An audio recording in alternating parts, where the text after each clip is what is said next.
Hand embroidery stitches are a great way to secure the edges of your Fusible web applique. And today I'm going to share 5 easy stitches you can use.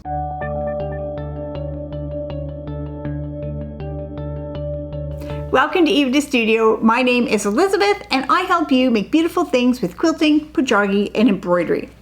So if you have Fusible web applique, you will need to secure the edges of your shape in some way. It just helps it stay more securely on the fabric, and it helps it so that the shape doesn't peel off or doesn't ravel away, and it also will give it a bit of an outline and a bit of interest. So you can stitch this by machine, that's certainly an option, but it's also really nice to stitch this by hand.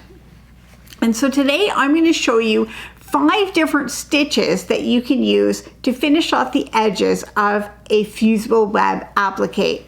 Now, just a note, if you're using Fusible web applique, and I'm not talking about the details of how to do that, but you can find a product and then follow the instructions for that product. But if you're going to be hand stitching, you will want to use a lightweight Fusible. You don't want something that is super heavy and stiff because that's going to be very difficult to stitch through. So use a lightweight Fusible if you're going to be hand stitching. Also, if you're going to be stitching this, some people do like to put their piece in hoop for stitching. And this is a personal choice. It's up to you whether you have it in hoop or whether you hold it in your hand. If you hold it in your hand, then it might be easier to maneuver, but you have to be extra careful with tension. The hoop does help with tension. So if you're having trouble with your stitches being either too tight or too loose, then try a hoop. But also feel free to try stitching it in your hand and feel how that feels. So let's get started. These are the 5 stitches that are great to use for the edges of Fusible applique. So the first stitch is really common and traditional, and this is a blanket stitch. And blanket stitch is used a lot. It's easy to do. We'll bring the thread up and then take a blanket stitch. And so this really gives it an outline and it holds the edge securely. And of course, I'm using a contrasting color of thread so that you can easily see what I'm stitching, but you could do this in a contrasting color or you could do it in a matching color so that it blends more.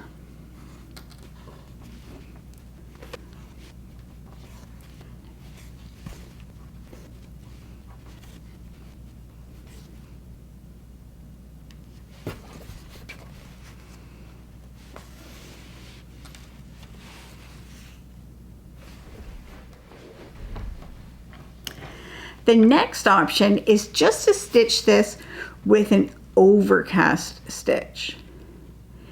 And so you start on the edge and then you just come in onto the shape and then back out to the edge. And you can vary the angle of your stitching depending on if you want them to be perpendicular to the edge or you want them to be an angle.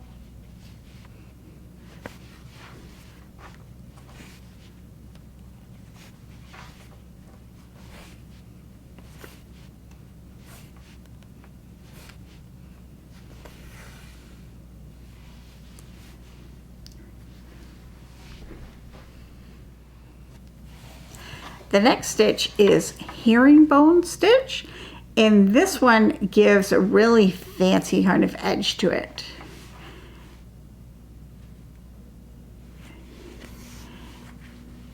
It's made with these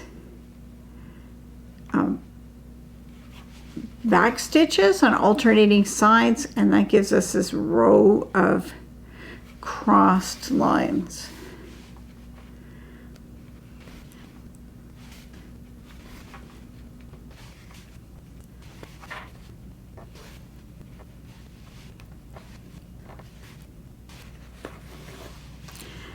I did my herringbone stitch right on the edge of the piece, but of course you can have it offset so the edge of the piece is more in the middle of that line. As long as it overlaps onto your piece, you can have the alignment however you want. The next stitch option is feather stitch, and this is another stitch that has a lot of interest to it.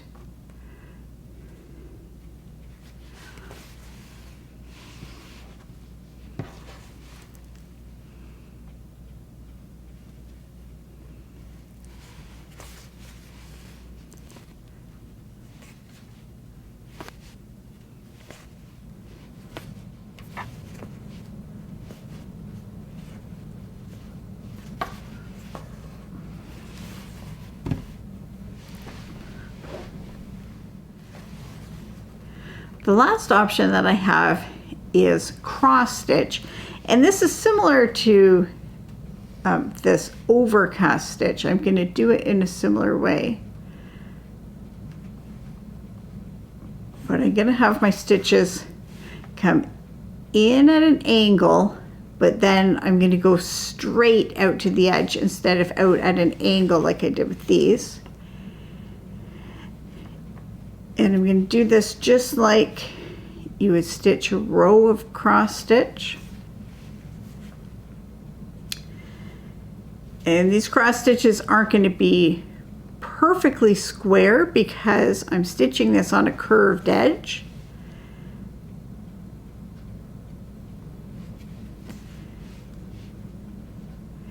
But when I get to the end of the line, then I will just go back in the other direction to finish off the crosses.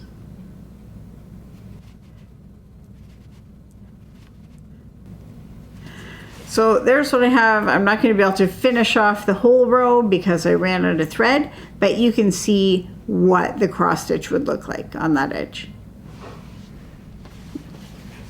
So all of these different edge stitches give different looks and different effects. Some of them are all on the shape and some of them extend beyond the shape. And of course you can adjust the spacing to whatever you want, but have fun playing with different stitches and seeing which ones you like on your applique shapes.